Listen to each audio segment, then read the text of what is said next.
tous et bienvenue pour cette nouvelle vidéo. Je suis ravie de vous retrouver. J'espère que vous allez bien, que vous avez passé une bonne semaine et que vous avez eu d'excellentes lectures. Pour ma part, j'ai bien lu la semaine dernière, vous allez le voir. Ça a été une semaine placée sous le signe du roman noir, du thriller et du roman policier. J'aime bien me faire des petites semaines thématiques comme ça. Et j'avoue que la semaine dernière, je me suis bien éclatée. Bon, sauf un qui n'est pas vraiment du polar, mais bon, voilà. C'est l'intrus, hein, mais ça a été quand même assez plaisant. Donc, on va tout de suite commencer avec Le Passeur de Franck Mancuso, publié aux éditions Récamier. Je l'ai lu en lecture commune avec le copain Jérôme du compte GG Bookin. Je vous mettrai le lien vers son Insta en barre d'infos. Dans ce roman, on va flirter entre le roman policier et le fantastique. Alors je sais, certains vont me dire, oui, eh ben non, ça ne matche pas ensemble. Voilà, ça va donner n'importe quoi, ça va pas être crédible. Bon, alors, peut-être, mais ça dépend comment c'est fait. Et là, je dois dire que ce que nous a proposé l'auteur, eh ben pour ma part, j'ai trouvé que ça a très très bien fonctionné. Dans ce roman, le roman s'ouvre sur Gabriel qui est flic.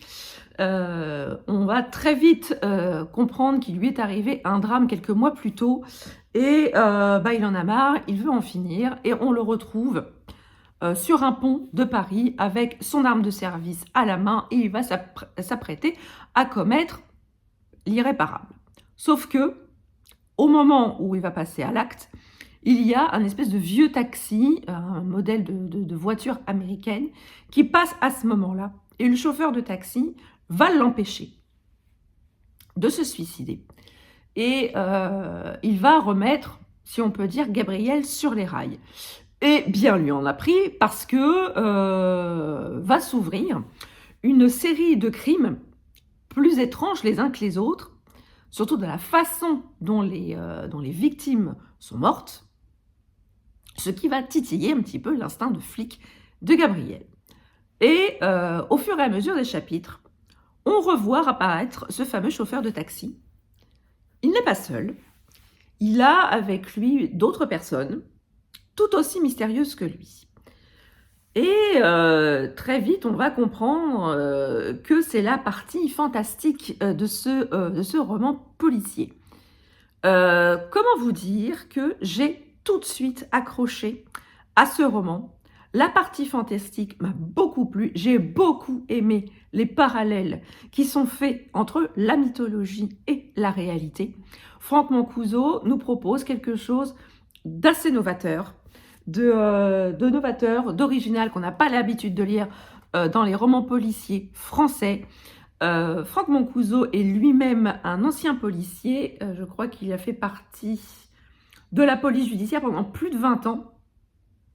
Et il est aujourd'hui scénariste et réalisateur. Il a d'ailleurs participé, il a d'ailleurs coécrit 36 Quai des Orfèvres avec, je crois, Olivier Marchal. Si vous n'avez pas vu le film, allez-y, parce que franchement, c'est un très très bon film policier français, excellent, avec des acteurs tout aussi excellents. Bref, petite parenthèse. Donc, Franck Mancuso sait parfaitement de quoi il parle. Moi, j'aime beaucoup les romans écrits par des anciens flics, car on est vraiment immergé dans le quotidien, dans les procédures. On sait qu'il y a quand même un fond de réalité dans ce roman. Enfin, dans ces romans. Alors, je dis pas que les auteurs de romans policiers qui ne sont pas eux-mêmes, qui n'ont pas été flics dans une autre vie, ne savent pas écrire. C'est pas vrai. Mais là, ça donne quand même un petit plus supplémentaire qui donne un peu plus de réalité au récit. J'ai beaucoup aimé la fin. Une fin qui est dans la continuité même du roman. J'ai vraiment beaucoup aimé la proposition de Franck Mancuso. C'est extrêmement novateur, c'est original. Avec GG, on l'a dégommé et franchement, ça a fait beaucoup de bien de lire ce genre de choses et on aimerait vraiment beaucoup que J'aimerais vraiment voir revenir Gabriel dans une autre enquête. Voilà, le message est passé, Franck Mancuso, si vous me regardez, voilà, le message est passé. Ensuite, j'ai terminé en audio un roman que j'ai obtenu grâce à NetGalley en service presse numérique. Il s'agit de Zogart. Non, c'est pas ça. Il s'agit de Primal Hunter, le tome 1, écrit par Zogart. Alors, c'est un roman, pareil, comme le précédent, un petit peu à la croisée des genres, à la fois entre fantasy et jeux vidéo. Je m'explique. Au début du roman, vous avez un certain nombre de protagonistes. Voilà, ils sont dans leur quotidien, et, voilà, ils montent dans un ascenseur pour descendre, pour aller déjeuner, et ils n'arriveront jamais en bas. Ils n'arriveront jamais en bas, ils vont être catapultés dans un univers complètement étrange, de prime abord. Et on va très vite comprendre qu'ils sont dans un univers de jeux vidéo. C'est un peu un jeu vidéo à la mode RPG, voilà, ou pour ceux qui connaissent un petit peu, voilà, c'est un espèce de survie où vous accomplissez des quêtes, vous combattez un certain nombre d'ennemis qui vous font progresser, qui vous font avoir un meilleur équipement, on a des points de vie, des points de magie, voilà, tout cet univers, et on va voir évoluer les différents protagonistes dans ce nouvel univers. Ils sont dans un tutoriel. Le jeu leur explique qu'ils sont dans un tutoriel, et ce tutoriel va durer 62 ou 63 jours, grosso modo, et ils vont devoir survivre pendant ces 60 jours, cette soixantaine de jours dans le tutoriel. Et on va s'attacher plus particulièrement au personnage de Jake, qui était dans ce fameux ascenseur avec plusieurs autres collègues, et il va très vite se prendre au jeu, c'est le moment de le dire, il va se prendre au jeu de la chasse, il va adorer traquer des proies, et à sa grande surprise, il va adorer les tuer également. Donc il va très vite se détacher du groupe et vivre sa propre vie, vivre sa propre quête, on va dire. Et pendant tout le premier tome, on va suivre Jack dans son apprentissage du tutoriel, dans son apprentissage de ce nouveau monde. On va suivre aussi quelques autres personnages, de ci, de là. Toute la première partie du roman va servir de grosse introduction à la saga, parce qu'apparemment c'est une saga en plusieurs tomes, 5 ou 6 je crois. Et là, vraiment, dans la première partie, on est vraiment dans l'introduction. Et dans la deuxième partie, on rentre un peu plus dans l'action. Il va se passer plus de choses plus intéressantes. Une évolution des personnages, des complots, des trahisons, des combats. Et l'arrivée d'un nouveau type de personnage également. J'ai trouvé ça très intéressant. Alors, je pense que en version papier, je crois que le roman fait un peu plus de 700 pages. Je pense qu'en version papier, ça aurait été très long. Très, très long. Moi, le livre audio, il a été séparé en 2 parties. Le premier tome a été séparé en 2 parties. Et chacune des parties faisait 14 heures d'écoute. Donc, je suis dans ce roman depuis fin décembre, à peu près. Et voilà, ça m'a accompagnée jusqu'à vendredi, je crois. J'ai terminé la deuxième partie vendredi. Mais à l'audio, franchement, ça passe bien. Je pense que ce roman pourrait être vraiment apprécié, notamment pour la première partie. Alors, je ne sais pas si ça se passe pareil pour les tomes suivants, mais notamment pour ce tome-ci. Ça passe extrêmement bien à l'audio. On a une voix un peu différente qui fait le tutoriel, la voix du jeu. Il y a des petits éléments sonores, il y a de la musique. Franchement, je trouve que ça passe très très bien à l'audio. Moi, j'ai bien aimé ce mélange d'univers, de fantasy et de jeux vidéo, parce que j'aime bien les deux. Mon chéri adore les jeux vidéo, il est passionné par ça. Et je peux vous dire que, bon, moi, baignant dans les deux univers, je n'ai pas du tout été dépaysée. Et voilà, ça peut permettre à des gens qui ne connaissent pas les jeux vidéo, bah, pourquoi pas de découvrir un petit peu cet univers qui peut être tout aussi intéressant que que ceux des livres. Donc pourquoi pas, franchement, moi j'ai beaucoup aimé. Si je peux me trouver la suite en audio, je pense que je lirai, que j'écouterai la suite en audio. Voilà. Ensuite, j'ai lu. Alors, je ne sais pas si vous verrez bien. Elle, le gibier d'Elisa Vix, publié aux éditions, je crois que c'est Rouergue.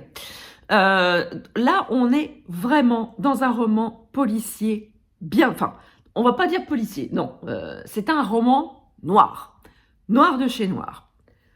Au tout début du roman, on sait qu'il s'est passé quelque chose de dramatique. On va découvrir la personnalité de Cristal, qui est une jeune femme très jolie, extrêmement intelligente. Elle est titulaire d'un doctorat en neurosciences. Et on apprend très vite qu'elle travaille dans une entreprise médecine qui est le leader mondial de l'information médicale. Alors, qu'est-ce que l'information médicale? Ce sont des gens, c'est une plateforme téléphonique où vous avez au bout du fil des gens qui vous expliquent, qui vous précisent la posologie d'un médicament, qui vous précisent tel ou tel effet secondaire d'un médicament, enfin bref, qui apportent de l'information médicale à la fois aux médecins, aux pharmaciens, aux infirmières, enfin bref, dans tout cet univers médical. Et Cristal fait partie de cette entreprise. Elle a été embauchée et on va suivre son parcours dans cette entreprise par la voix de plusieurs personnes qui l'ont côtoyée au sein même de cette entreprise. Et on va très vite découvrir que cette entreprise est un panier de crabes sous des dehors extrêmement vertueux, extrêmement, extrêmement corporate. Et ben on va très vite se rendre compte que cet univers est excessivement toxique pour les salariés, s'entend. Et on va suivre par la voix de plusieurs personnes la très longue descente aux enfers de Cristal. J'ai trouvé ce roman glaçant de par ce qui s'y passe, parce que, alors, à la fin du roman, on a un petit mot de l'autrice qui s'est inspirée elle-même de sa vie professionnelle pour écrire ce roman. Et franchement, c'est extrêmement glaçant de savoir qu'en France, il existe des entreprises où des salariés sont traités de cette manière. Je trouve scandaleux que des personnes, sous prétexte d'avoir un tout petit pouvoir, ne se sentent plus pissées et exercent ce pouvoir de manière odieuse sur des personnes qui sont sous leur responsabilité et sous leurs ordres. Je trouve ça scandaleux. Rien n'est fait et il arrive ce qui arrive dans ce roman, il arrive des drames, il arrive des trucs catastrophiques, dramatiques. Et absolument rien n'est fait, ni par les pouvoirs politiques, ni par l'inspection du travail. Enfin bref, ces petits dictateurs sont laissés libres d'agir en toute impunité, et c'est franchement dégueulasse. Et on en arrive à ce roman extrêmement noir, extrêmement glaçant. Il y a certaines situations qui m'ont beaucoup parlé. Je ne m'étendrai pas sur ce sujet, mais ça m'a beaucoup parlé. Ça m'a rappelé des souvenirs, pas spécialement joyeux. Mais franchement, si vous aimez les romans noirs, allez. Il est très court, mais franchement, il est très, très, très prenant du début à la fin. C'est la première fois que je lis cette autrice et franchement, c'est une très, très belle découverte. C'est une plume incisive qui n'épargne pas le monde de l'entreprise, le monde du travail, et qui pointe du doigt vraiment tous les dysfonctionnements qu'il existe à l'heure actuelle dans le monde du travail et de l'entreprise.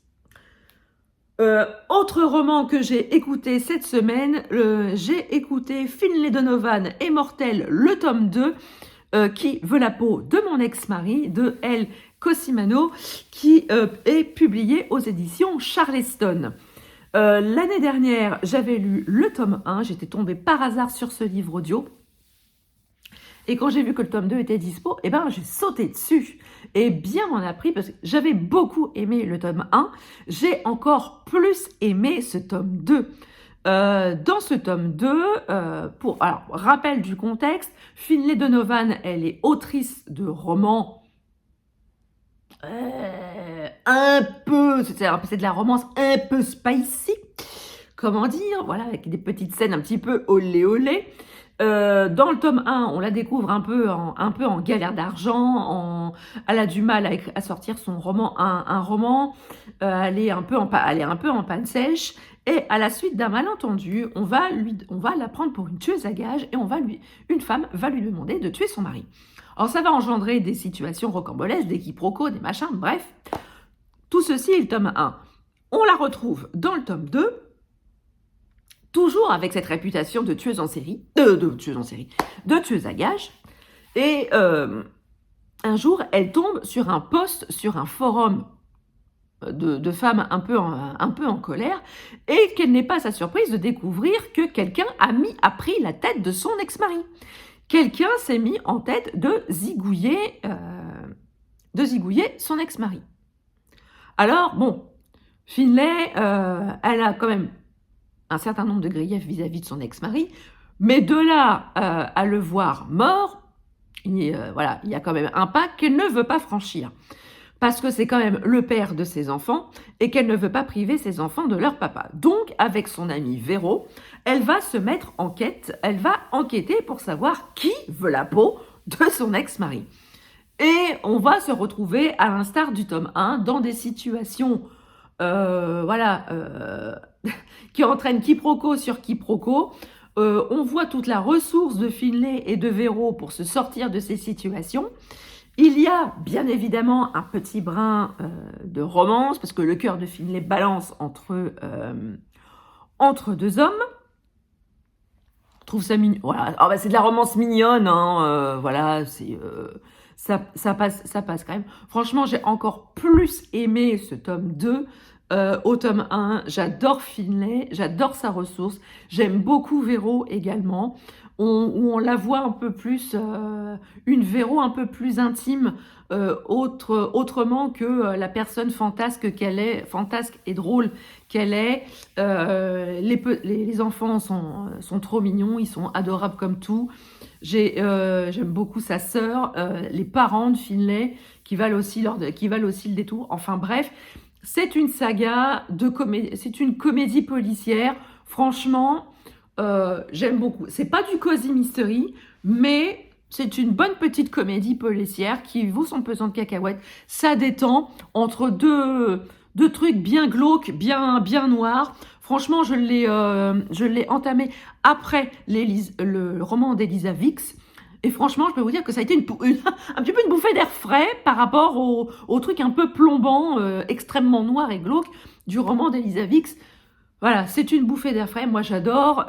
J'ai vu sur le site des éditions Charleston que le tome 3 sort cette semaine, le 6 février, je crois, le 5 ou le 6 février. Donc, j'ai super hâte de me le procurer et de redécouvrir une fois encore les aventures de Finlay. Voilà. Enfin, j'ai lu. Je l'ai terminé hier soir. Excusez-moi, j'ai un truc qui me gratte l'œil.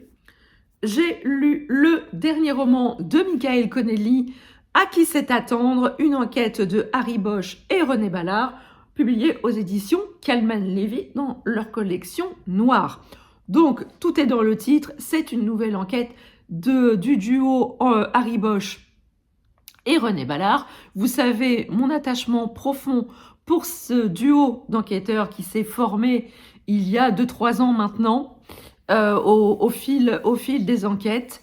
Et ici, dans ce roman, va arriver un troisième personnage qu'on a vu apparaître de ci, de là dans les précédents. Il s'agit de Madeleine Bosch, qui n'est autre que la fille d'Harry Bosch, qui est toute jeune inspectrice au LAPD. Et elle va voir René et elle lui demande si elle peut intégrer l'unité de René Ballard, à savoir l'unité des affaires non résolues, en tant que bénévole, car cette cette brigade est uniquement constituée d'enquêteurs bénévoles. Seule René est vraiment inspectrice titulaire. Et alors au début, René, elle n'est pas très chaude pour intégrer Maddy. Et puis finalement, elle dit oui. Non sans en parler à Harry, évidemment. Harry qui n'y voit aucun inconvénient, bien au contraire. Et donc, voilà Maddy qui est intégrée à cette unité.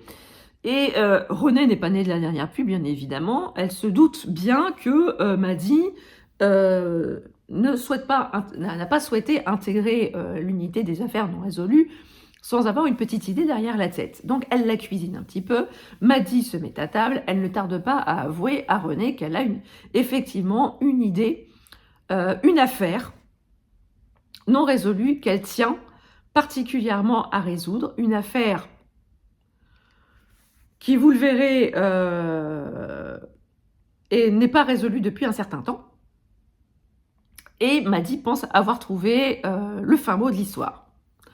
Alors voilà, ça va être un fil rouge pendant tout ce roman. Et René, quant à elle, au hasard d'un prélèvement ADN, elle va remettre au goût du jour une affaire qui date de plus de 30 ans, l'affaire du violeur à la tête d'oreiller, un violeur qui a sévi pendant plusieurs années et dont la dernière victime a été assassinée à la suite de son viol, et cet homme n'a jamais été retrouvé. Et donc, une simple analyse ADN relance cette enquête et va mettre René Ballard et son équipe à la recherche de ce fameux violeur. Alors, j'aime toujours autant cette team d'enquêteurs, parce que maintenant, je ne peux plus parler de duo à proprement parler, étant donné que Maddy est entrée dans la danse, mais c'est plutôt cette team d'enquêteurs. Maddy maintenant fait réellement partie de la famille Bosch, la famille constituée de Harry, de René et maintenant de Maddy. Même si René ne partage pas le même ADN qu'Harry et Maddy, elle a ce même instinct d'enquêteur que Harry et Maddy. C'est pour ça que je parle de famille, parce que voilà, René, ça peut être la grande sœur de Maddy. Pour moi, c'est la fille spirituelle d'Harry Bosch. Je l'ai su tout de suite dès les premiers instants où j'ai lu ces enquêtes, bien avant que Michael Connelly les fasse se rencontrer et les fasse enquêter tous les deux. Pour moi, c'est sa fille spirituelle, et je trouve que c'est une excellente idée de faire intégrer Maddy à cette team d'enquêteurs. J'ai trouvé cependant cette enquête un peu moins palpitante que les précédentes. Je l'ai trouvé que c'était un peu mou, un peu moins... où il y a un peu moins de rebondissements. Il y a quelques passages sous tension, mais j'ai trouvé quand même que cette enquête était un tout petit peu mollassonne. Un petit peu. Hein. Alors, ça n'est que mon ressenti, mais ça m'a pas... voilà, ça m'a pas... je me suis pas taillée des veines. J'ai continué parce que j'adore les personnages, et c'est la grande force de ce roman. J'ai franchement super hâte de les retrouver encore une fois pour une nouvelle enquête. Et franchement, je trouve qu'à l'issue de ce roman, je trouve que le titre « À qui c'est attendre ?» colle parfaitement à ce roman, que j'ai trouvé un peu plus long que d'habitude, mais franchement, tout s'explique à la fin. Et j'ai vraiment adoré, une fois encore, ce roman écrit par le taulier du roman policier américain, Michael Connelly, qui officie depuis un peu plus de 30 ans maintenant. Et franchement, sa plume n'a pas pris une ride. Voilà, cette vidéo est à présent terminée. J'espère qu'elle vous aura plu. J'espère vous avoir donné envie de lire les romans que je vous ai présentés. J'ai commencé ma semaine avec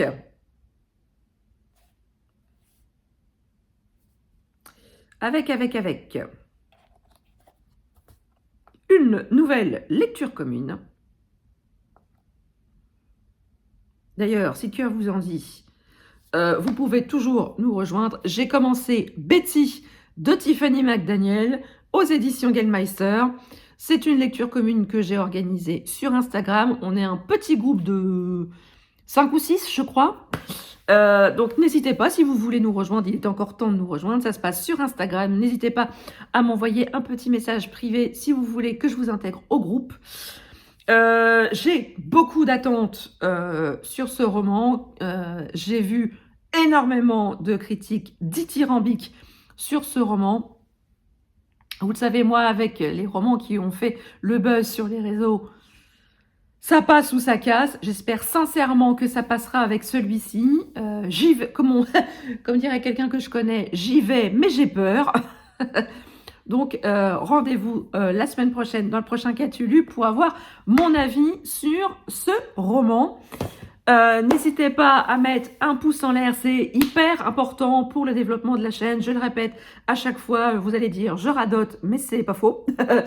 C'est important pour le développement de la chaîne. N'hésitez pas à partager votre instant de visionnage sur les réseaux et n'hésitez pas à vous abonner. C'est gratuit, ça fait plaisir et ça ne fait mal à personne. Sur ce, je vous laisse. Je vous souhaite une très très bonne journée, une très très belle semaine et je vous dis à très bientôt pour une prochaine vidéo. Ciao!